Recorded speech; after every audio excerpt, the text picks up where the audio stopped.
Do you think that this shutdown shows a failure of the Republican leadership in Congress?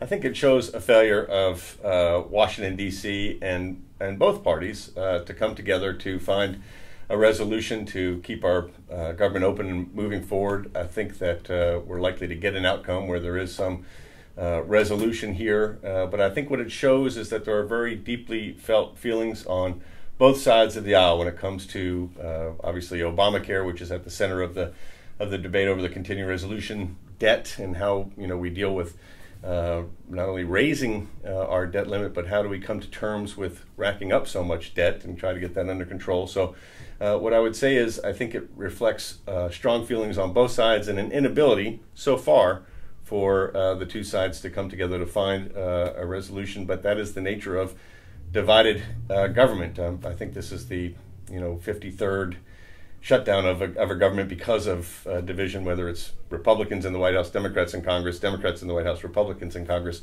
When you have divided government, this frequently happens.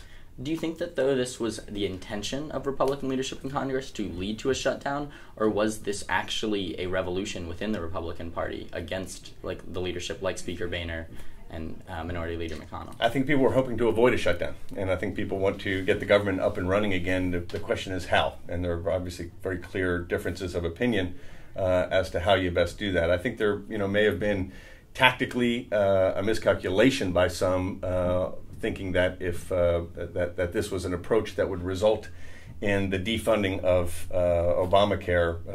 That doesn't seem to be the likely outcome here, and so there needs to be a determination. How do we, if that's not the outcome, what is the outcome? And I think we're going to see over the course of the next 10 days or so, both sides trying to figure that out. If they are not going to defund Obamacare, which seemed to be the original deciding factor for much of the Republican Party, what do you think that Democrats will be willing to compromise on? Well, I would hope that they could find some common ground on some things relative to trying to get control of federal spending in a way that we don't constantly have to increase our national debt and put more debt on future generations.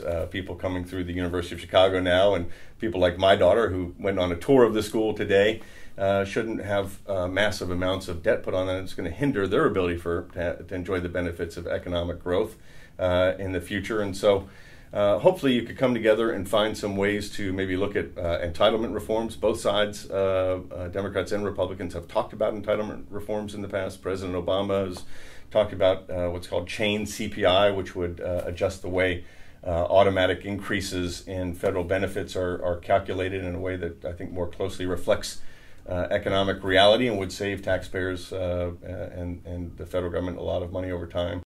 Do you think this shutdown will negatively affect upon the far right conservative wing of the Republican Party, or do you think that the Tea Party will continue to gain strength within the Republican Party? Well, I think the Tea Party is an important part of the Republican Party coalition. In the same way, labor unions are an important part of the Democratic Party coalition. When you're a country of 310 million people and you only have two parties, both parties by virtue of that are coalitions. We don't have 6 or 7 or 8 parties like they do in European parliamentary systems. We have a two-party system, and the influx of Tea Party voters in the past, 5 years now in the Republican Party has helped Republicans gain control of the U.S. House of Representatives. I think their participation in the process will help us pick up seats in the United States Senate in this midterm, and I think sometimes there are strains when you have new people coming into a party and friction between different factions in a party. That's only natural in a two-party system of a country this size.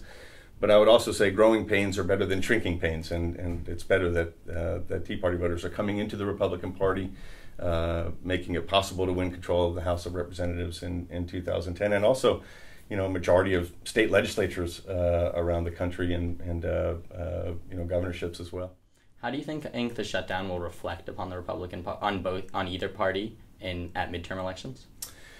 I think it's too early to tell. I think part of it depends on how it gets resolved, and the fact is the issues are what matters most. And I think that by the time we get to next November, it's not like it's this November, it's next November. I think the focus will be on things like the economy and economic growth, and quality of health care, and how does the Affordable Care Act or Obamacare affect that, and how do people vote on, on various issues. So I think it's too early to tell, but I believe it'll be a pretty significant year for Republicans. Historically, the second midterm of a two-term election is a big year for the out-of-power party, and I think Republicans are likely to see pretty significant gains in the Senate and hold on to the majority in the House. They may win control of the Senate in this midterm election.